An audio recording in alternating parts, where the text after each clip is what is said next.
দর্শক স্বাগত নিউজ 24 সংবাদে। পুরো সংবাদে আপনাদের সাথে আছি আমি ফয়সাল মাহমুদ। দেখছিলেন বিআরবি কেবলস সংবাদ শিরোনামগুলি। সংবাদের শুরুতেই নিউজ 24-এর 10ম বর্ষপূর্তিতে সম্মানিত দর্শক, কেবল অপারেটর ও শুভানুধ্যায়ীদের জন্য শুভেচ্ছা।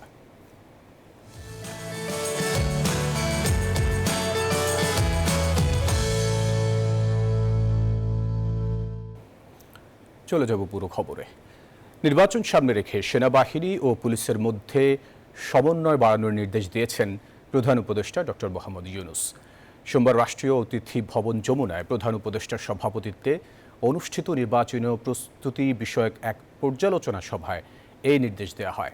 বৈঠক শেষে প্রেস সচিব জানান, আগামী সেপ্টেম্বর থেকে নভেম্বরের মধ্যে 1.5 লাখ পুলিশ সদস্যকে প্রশিক্ষণ দেওয়ার বিষয়ে সিদ্ধান্ত হয়েছে। এছাড়া প্রয়োজন অনুযায়ী প্রশাসনেও করা হবে রদবদল। ফেব্রুয়ারিতে নির্বাচন ধরেই জোরেশোরেই এগোচ্ছে সরকার। সোমবার নির্বাচনের প্রস্তুতি নিয়ে প্রধান উপদেষ্টার নেতৃত্বে আইন শৃঙ্খলা বাহিনীর সঙ্গে এ নিয়ে দ্বিতীয়বার বৈঠক অনুষ্ঠিত হলো। বৈঠকে সেনাবাহিনী, পুলিশ ও স্থানীয় প্রশাসনের মধ্যে কোঅর্ডিনেশন বাড়ানোর কথা বলা হয়েছে। পরে ফরেন সার্ভিস একাডেমিতে বৈঠকের বিস্তারিত তুলে ধরে প্রেস উইং। জানানো হয়, সেপ্টেম্বর, অক্টোবর ও নভেম্বর মাস থেকে 1.5 লাখ পুলিশের ট্রেনিং হবে নির্বাচন উপলক্ষে। ইলেকশনের আগে পুলিশের প্রস্তুতির কথা বলা হয়েছে এবং পুলিশের আইজি মহোদয় বলেছেন যে আগামী মাস থেকে 1.5 লক্ষ পুলিশের ট্রেনিং হবে ইলেকশনের বিষয়ে। সেপ্টেম্বর থেকে, আগামী মাস না, সেপ্টেম্বর, অক্টোবর এবং নভেম্বরে 1.5 লক্ষ পুলিশের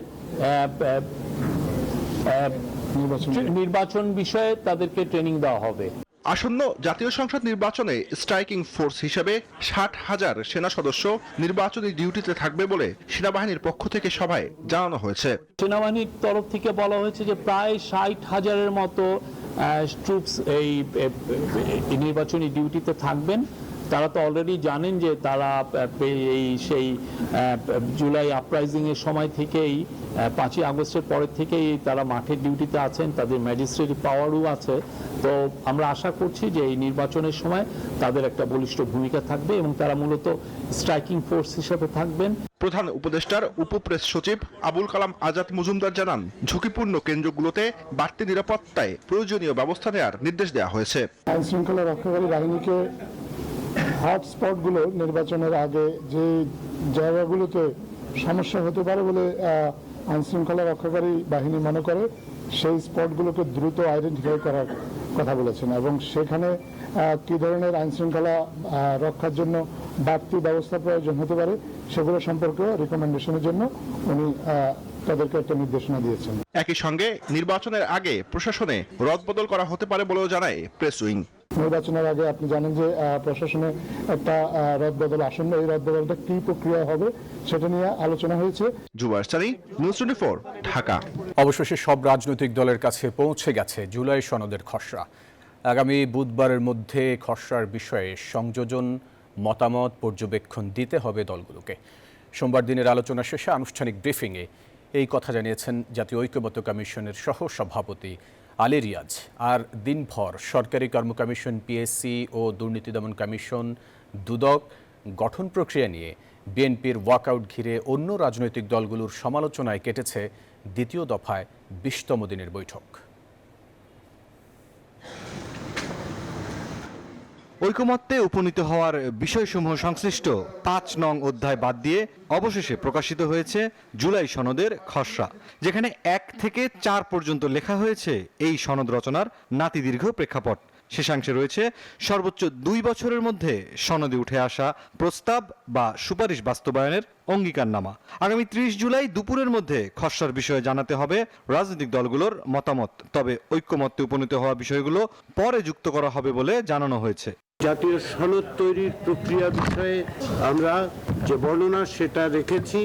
সনদের যে খসড়া টেক্সটটা রাজনৈতিক দলগুলোকে দিয়েছি, আমরা তাদেরকে অনুরোধ করেছি যে 30শে জুলাই বুধবার দুপুর 12টার মধ্যে তাদের যদি কোনো সুপারিশ থাকে, পরামর্শ থাকে, পরিবর্তনের কথা তারা বলতে চান, সেগুলো আমাদেরকে জানানোর জন্য। আমরা আশা করছি যে এগুলোকে সমন্বিত করে টেক্সটটা ওই দিনই তৈরি করতে পারবো আমরা। সোমবার আলোচনার শুরুতেই বিএনপির যে ওয়াকআউট সেই ইস্যুতেই দিনের শেষ ব্রিফিংয়ে সমালোচনার পাশাপাশি প্রত্যাশা জানিয়েছে অন্য রাজনৈতিক দলগুলো। আমরা চাই না যে কোনো একটি দলের প্রয়োজনে এখানে দুদকের আইন পরিবর্তন। যদি জাতির প্রয়োজনে হয় তাহলে তো সরকারি দল বিরোধী দল সকলে একমত হয়ে যাবে, তো তখন প্রতিনিধিত্ব করার আর কোনো অসুবিধা হবে না। সেই জন্য পরিবর্তনের সুযোগটি আমরা তখনই রাখতে চাই যেটা দেশের স্বার্থ হবে, জাতীয় স্বার্থ হবে। দলের স্বার্থের জন্য দুদকের আইন পরিবর্তনটা আমরা বিরোধী। আমরা বিএনপির কাছে আহ্বান রাখবো, নির্বাচন কমিশনের ব্যাপারে আপনারা যেভাবে দলীয় অবস্থান পরিবর্তন করে নির্বাচন কমিশন নিয়োগ করার ক্ষেত্রে একটা সিলেকশন কমিটির ব্যাপারে আপনারা সম্মত হয়েছেন এবং সেটাকে সংবিধানে অন্তর্ভুক্ত করার ব্যাপারে সম্মত হয়েছেন, ঠিক একইভাবে গুরুত্বপূর্ণ বাকি যে সংবিধিবদ্ধ এবং সাংবিধানিক প্রতিষ্ঠানগুলো আছে সেখানেও আপনারা আপনাদের দলীয় অবস্থান পুনর্বিবেচনা করবেন। তবে দিনের শুরুতেই ওয়াকআউটের কারণ ব্যাখ্যা করে বিএনপি। এখন সাংবিধানিক যে সমস্ত প্রতিষ্ঠানের নিয়োগ এবং সংবিধিবদ্ধ বিভিন্ন প্রতিষ্ঠানের নিয়োগ সংক্রান্ত যে নিয়ন্ত্রণটা করতে চাচ্ছে সাংবিধানিকভাবে, সেটা যদি হয় তাহলে নির্বাহী বিভাগের কার্য সম্পাদনে এবং সঠিকভাবে একটা ভারসাম্যমূলক সরকার ব্যবস্থা এবং রাষ্ট্র ব্যবস্থা পরিচালনার ক্ষেত্রে প্রতিষ্ঠা করার ক্ষেত্রে অনেকটা বাধা পেতে হবে। এবং নির্বাহী বিভাগের অ্যাকাউন্টেবিলিটি থাকতেছে জনগণের কাছে, কিন্তু নির্বাহী বিভাগের যদি অথরিটি না থাকে বাট অ্যাকাউন্টেবিলিটি থাকে, রেসপন্সিবিলিটি থাকে, সেটা ঠিক হবে না। পিএসসি এবং দুদকে নিয়োগ প্রক্রিয়ার জন্য কমিটি গঠনের প্রস্তাব বিষয়ে মঙ্গলবার সুরাহা হবে বলেও আশা রাজনৈতিক দলগুলোর। মুরসালিন হক জুনায়েদ, নিউজ 24, ঢাকা। রাষ্ট্রের নির্বাহী বিভাগকে ক্ষমতাহীন করার চেষ্টা চলছে এমন অভিযোগ করেছেন বিএনপি স্থায়ী কমিটির সদস্য সালাউদ্দিন আহমেদ। জানান, এমন উদ্যোগের সঙ্গে একমত হবে না তার দল। জাতীয় ঐকমত্য কমিশনের বৈঠকে তিনি আরও বলেন, সংবিধিবদ্ধ প্রতিষ্ঠানে নিয়োগ প্রক্রিয়া সংবিধানে অন্তর্ভুক্ত হলে অনেক ক্ষেত্রে সরকার ক্ষমতাহীন হয়ে যাবে। চাপ প্রয়োগ করে সবাইকে একমতে আনা ঐকমত্য কমিশনের কাজ নয় বলেও মন্তব্য করেন তিনি। তবে সংবিধিবদ্ধ প্রতিষ্ঠানে নিয়োগ নিয়ে বিএনপির এমন অবস্থানের বিরোধিতা করেছে জামাত। দুর্নীতি দমন কমিশন, সরকারি কর্ম কমিশন, মহা হিসাব নিরীক্ষক ও নিয়ন্ত্রক এবং ন্যায়পাল নিয়োগ হবে কোন প্রক্রিয়ায় তা চূড়ান্ত করতে দ্বিতীয় দফায় 20তম দিনের মতো বৈঠক শুরু করে জাতীয় ঐকমত্য কমিশন। কমিশনের প্রস্তাবনা ছিল এ সকল প্রতিষ্ঠানের নিয়োগ প্রক্রিয়া সংবিধানে অন্তর্ভুক্ত করার। অব্যাহত সহযোগিতা আগামী 2-3 দিনে আমাদেরকে একটা সুনির্দিষ্ট জায়গায় নিয়ে যেতে পারবে বলে আমরা বিশ্বাস করি। তবে এই প্রক্রিয়ার বিরোধিতা করে বিএনপি বৈঠক থেকে সাময়িক ওয়াকআউট করে। বিএনপি মনে করে সংবিধিবদ্ধ প্রতিষ্ঠানগুলোর জন্য যে নির্দিষ্ট আইন রয়েছে তা বাস্তবায়নের মধ্য দিয়েই নিয়োগ প্রক্রিয়া সম্পন্ন করা সম্ভব। এখন সাংবিধানিক যে সমস্ত প্রতিষ্ঠানের নিয়োগ এবং সংবিধিবদ্ধ বিভিন্ন প্রতিষ্ঠানের নিয়োগ সংক্রান্ত যে নিয়ন্ত্রণটা করতে চাচ্ছে সাংবিধানিকভাবে, সেটা যদি হয় তাহলে নির্বাহী বিভাগের কার্য সম্পাদনে এবং সঠিকভাবে একটা ভারসাম্যমূলক সরকার ব্যবস্থা এবং রাষ্ট্র ব্যবস্থা পরিচালনার ক্ষেত্রে প্রতিষ্ঠা করার ক্ষেত্রে অনেকটা বাধা পেতে হবে। এবং নির্বাহী বিভাগের অ্যাকাউন্টেবিলিটি থাকতেছে জনগণের কাছে, কিন্তু নির্বাহী বিভাগের যদি অথরিটি না থাকে বাট অ্যাকাউন্টেবিলিটি থাকে, রেসপন্সিবিলিটি থাকে, সেটা ঠিক হবে না। বিএনপির স্থায়ী কমিটির সদস্য সালাউদ্দিন আহমেদ বলেন, সকল বিষয়ে একমত হওয়ার শপথ নিয়ে কেউ আলোচনায় বসেনি, কারণ মত দ্বিমতই গণতন্ত্রের সৌন্দর্য। আমরা মনে করি না এখানে নোট অফ ডিসেন্ট দিয়ে সবাইকে ঐকমত্য হওয়ার জন্য কোনোটা চাপ প্রয়োগ করতে পারে। ঐকমত্য ঘোষণের কাজই হলো সবাইকে একসাথে নিয়ে চলা, সবাইকে নিয়েই ঐকমত্য ঘোষণা করা। তবে বিএনপির এমন অবস্থানের পক্ষে বিপক্ষে মত ছিল রাজনৈতিক দলগুলোর। যেটা সংবিধানে রাখতে হবে যাতে করে যখন তখন এটা পরিবর্তন করা না যায়, কারণ আইনের মাধ্যমে যদি হয় এবং কোন দলের যদি মেজরিটি থাকে তাহলে সকালে আইন করবে, বিকেল আবার চেঞ্জ করবে। এই পরিবর্তনের এবং সুযোগের ফাঁক তৈরি করার যে এক ধরনের স্পেস, এটা আমরা রাখতে চাই। যদি সব দল ঐক্যমত্য না হয়, এইখানে এই আলোচনা প্রয়োজন নেই। আমরা মনে করি আগামী নির্বাচনের মধ্য দিয়ে যে আমরা নির্বাচন ইশতেহারে যার যার কথা বলবো, জনগণ সিদ্ধান্ত নিলেই আমরা তার মতো এই কাজ করব। এটা তো আমরা কোনো একটা দলের নীতি আদর্শ বা কোনো একটা দলের গঠনতন্ত্র ঠিক করার জন্য আমরা এখানে বসি না। ব্রিফিংয়ে আগামী জাতীয় নির্বাচন নিয়ে দলীয় অবস্থান তুলে ধরেন জামায়াতের নায়েবে আমির। নির্বাচন ফেব্রুয়ারি মাসে যদি হয় তাতে আমাদের কোনো ধরনের আপত্তি নাই, নির্বাচনে যাওয়ার প্রস্তুতি আমাদের আছে আলহামদুলিল্লাহ। কিন্তু নানা ষড়যন্ত্র দেখতেছি, কারণ এখনো লেভেল প্লেইং ফিল্ডের ব্যাপারে গভর্নমেন্ট তেমন কোনো স্টেপ নেয় নাই। এর আগে দুপুর 12টা 20 মিনিটে হঠাৎ করেই বেজে ওঠে বৈঠকের ভেন্যু ফরেন সার্ভিস একাডেমির ফায়ার অ্যালার্ম। তাৎক্ষণিক কিছুক্ষণের জন্য বৈঠক মুলতবি করেন ঐকমত্য কমিশনের সহসভাপতি অধ্যাপক আলী রিয়াজ। শাহ আলী জয়, নিউজ 24, ঢাকা। বিজলি কেবলস যে কোনো স্থাপনার বৈদ্যুতিক সংযোগকে রাখে নিরাপদ। এর স্কিন কোটেড ইনসুলেশন সম্পূর্ণ ফায়ার রিটার্ডেন্ট, তাই বিজলি কেবলস নিজেই নিজেকে নেভায়। বিজলি কেবলস, নিরাপদ আজীবন। রাজনীতির ক্রান্তিকালের কাণ্ডারি এখন বিএনপির ভারপ্রাপ্ত চেয়ারম্যান তারেক রহমান। তার দেশে ফেরার অপেক্ষায় বিএনপি নেতাকর্মীরা। লন্ডন থেকে ফিরবেন কবে, যদি তিনি ফেরেন কোথায় থাকবেন, এসব নিয়ে কৌতূহল আছে নেতাকর্মীদের মাঝে। প্রিয় নেতার স্বদেশ প্রত্যাবর্তনের দিনটি হবে ঐতিহাসিক, এমনটি বলছেন বিএনপির সিনিয়র নেতারা। বিস্তারিত জানাচ্ছেন সাইফুল ইসলাম। নানা কারণেই বাংলাদেশের রাজনীতিতে এক গুরুত্বপূর্ণ নাম তারেক রহমান। বলা যায় যে কোনো সংকট সম্ভাবনায় বিএনপি চেয়ারপারসনের পর তারেক রহমানই হচ্ছেন জাতীয়তাবাদী শক্তির ঐক্যের প্রতীক। তাকে ঘিরেই আবর্তিত হচ্ছে বিএনপির সামগ্রিক রাজনীতি। বহু বছর ধরে লন্ডন থেকেই দলকে সুসংগঠিত করেছেন তারেক রহমান, চাঙ্গা রেখেছেন নেতাকর্মীদের মনোবল। এমনকি জুলাই অভ্যুত্থানে তরুণদের উজ্জীবিত করেছেন, শিখিয়েছেন শেকল ভাঙ্গার মন্ত্র। হাসিনা সরকার পতনে রেখেছেন গুরুত্বপূর্ণ ভূমিকা। বদলে যাওয়া রাজনৈতিক বাস্তবতায় আইনি প্রক্রিয়ায় সব মিথ্যা ও ভিত্তিহীন মামলা থেকে মুক্তি পান তিনি। তাই দলের নেতাকর্মী সমর্থক সবাই স্বপ্ন দেখছেন হয়তো খুব শিগগিরই জন্মভূমিতে ফিরবেন তারেক রহমান। তারেক রহমানের জন্য আমরা বিএনপির নেতাকর্মীরা এবং জাতি অধীর আগ্রহে আমরা তাকিয়ে আছি উনি কখন বাংলাদেশে প্রবেশ করবেন। মানুষের যে বাদ ভাঙ্গা উল্লাস থাকবে সেই দিনটি, সেই মহেন্দ্রক্ষণের আলিঙ্গন করার জন্য আমরা সবাই গভীর আবেগ নিয়ে অপেক্ষা করতেছি যে কখন আমাদের নেতা বাংলাদেশে আসবেন। তবে কবে ফিরবেন, কখন ফিরবেন চূড়ান্ত হয়নি সেই দিনক্ষণ। এ নিয়ে নানা ধরনের গুঞ্জন আছে রাজনৈতিক অঙ্গনে। কেউ বলছে নিরাপত্তা বিবেচনায় গুলশানেই বাসা ঠিক করা হয়েছে, কেনা হচ্ছে নতুন আসবাব। তবে দলের পক্ষ থেকে আনুষ্ঠানিকভাবে জানানো হয়নি কিছু। উনি তো আসবেন, অবশ্যই আসবেন। তো সেটা হচ্ছিল যে আসার জন্য যে পরিস্থিতি হওয়া দরকার, এখন আমি মনে করি এখনো সেটা তৈরি হয়নি। এরকম একটা ল অ্যান্ড অর্ডারের অবস্থাতে তারেক রহমান সাহেবের আসার সময় ঠিক হয়নি। যখন সময় হবে তারেক রহমান অবশ্যই হবে। আর তারেক রহমান সাহেব আসেনি বলে কি বিএনপির কার্যক্রমে কোনো অসুবিধা হচ্ছে, নাকি ওনাকে দল চালাতে কোনো অসুবিধা হচ্ছে? কিন্তু প্রতিনিয়ত আমাদের সাথে কথা বলতেছে, প্রতিনিয়ত আমাদের সাথে মিটিং করছে। সিনিয়র নেতারা জানান বাস্তবতা বিবেচনা করেই দেশে ফেরার সিদ্ধান্ত নেবেন তারেক রহমান। তাই তার স্বদেশ প্রত্যাবর্তন ঘিরে প্রয়োজনীয় প্রস্তুতি নেওয়া হচ্ছে। তাদের বিশ্বাস দেশে ফিরলে রাজনীতিতে নতুন মাত্রা আসবে, আরও গতিশীল হবে বিএনপির সাংগঠনিক কার্যক্রম। এখন তো অবশ্যই সারা দেশ ওনার অপেক্ষায় আছে, শুধু বিএনপির নেতাকর্মী তো না, সবাই ওনার অপেক্ষায় আছেন। এবং যে কোনো মুহূর্তে উনি সিদ্ধান্ত নেবেন, এটা হচ্ছে ওনার নিজের সিদ্ধান্ত এবং বিভিন্ন অবস্থার পরিপ্রেক্ষিতে যে সিদ্ধান্ত নেওয়ার দরকার উনি নেবেন। তবে ইনি প্রস্তুতি নিচ্ছেন, যে কোনো সময় উনি সিদ্ধান্ত দেবেন। দেশে 2007 সালে সেনা সমর্থিত তত্ত্বাবধায়ক সরকার আমলে রাজনৈতিক প্রতিহিংসার শিকার হন তারেক রহমান। তখন সীমাহীন নির্যাতন নিপীড়নে শঙ্কা দেখা দেয় তার জীবন বিপন্ন হওয়ার।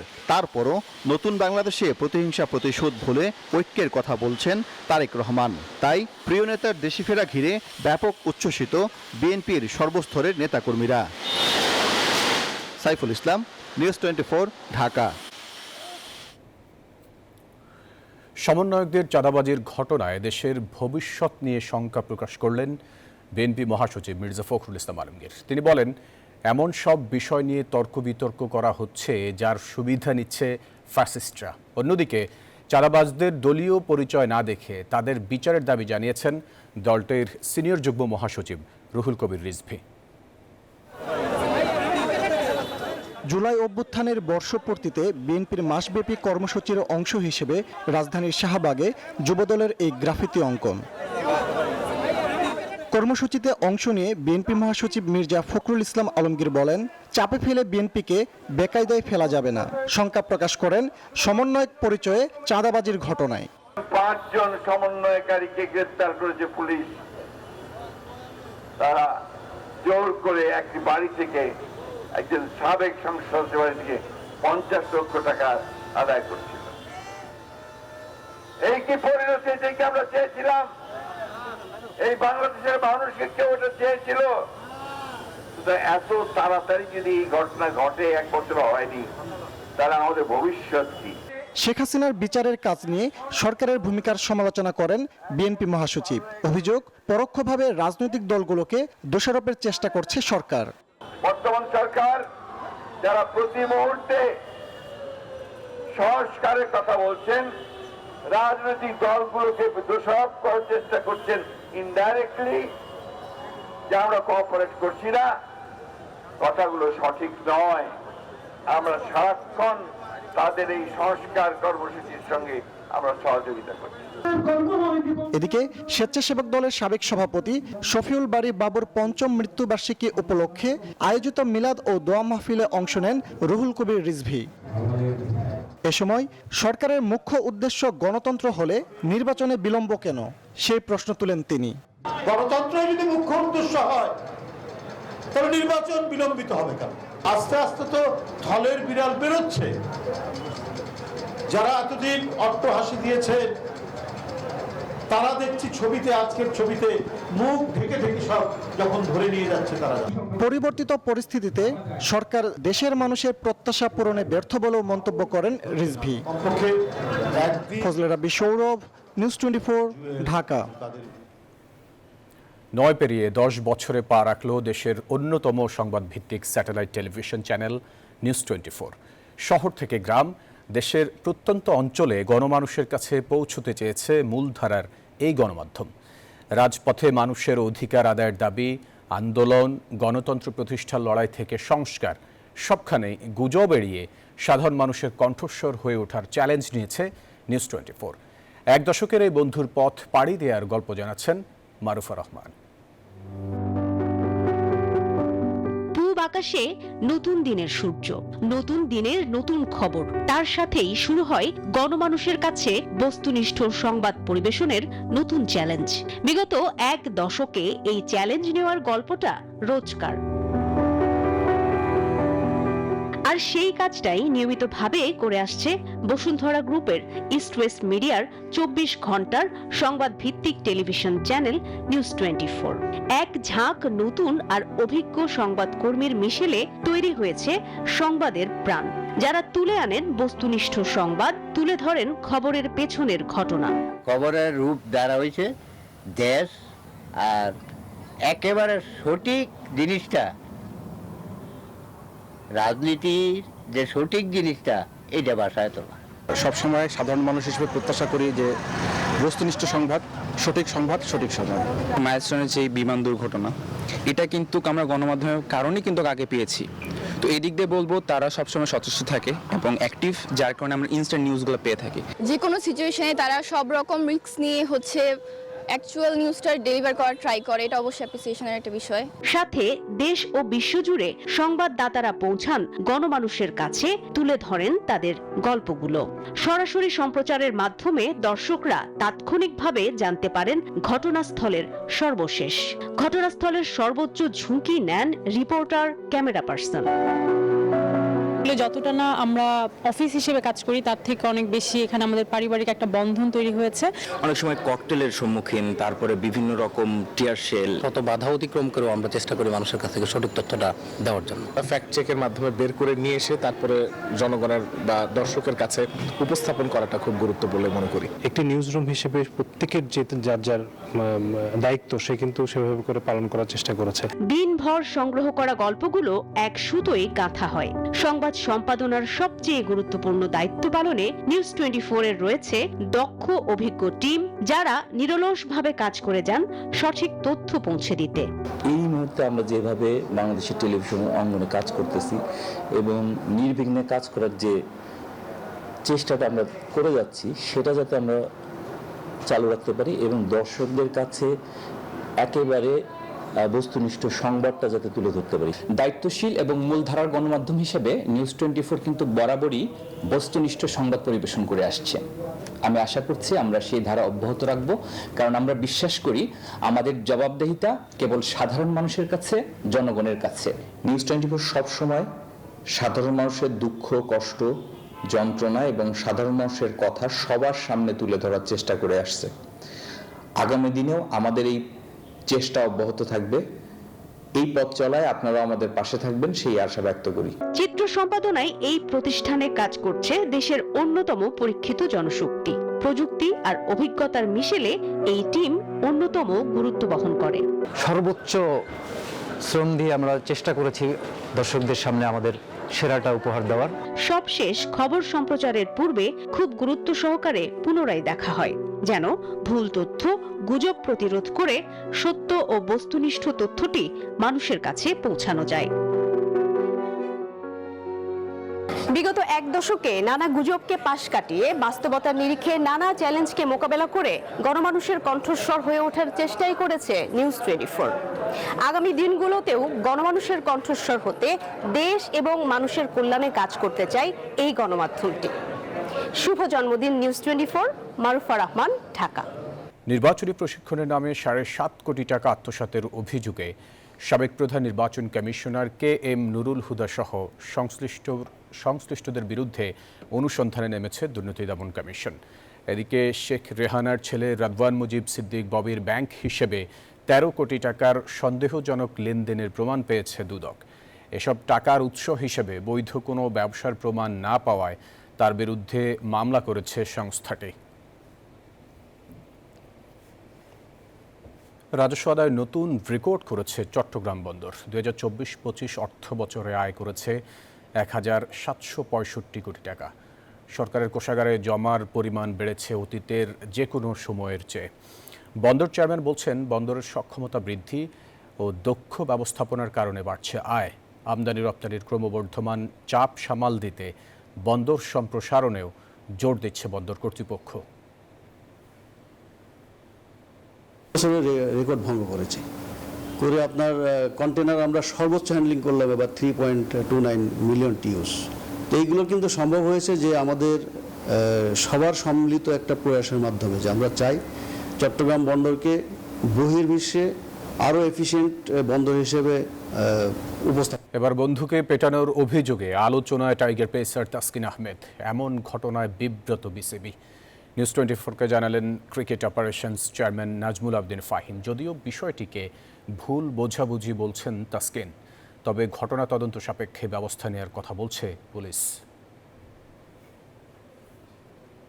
তাসকিন আহমেদের কাণ্ডে উত্তাল দেশের ক্রিকেট। টক অব দ্য টাউনে পরিণত হয়েছে তাসকিনের বন্ধুকে পেটানোর ঘটনা। মিরপুর হোম অফ ক্রিকেটে বিসিবির সভাপতি থেকে পরিচালক সবার মধ্যে চলছে জোর আলোচনা।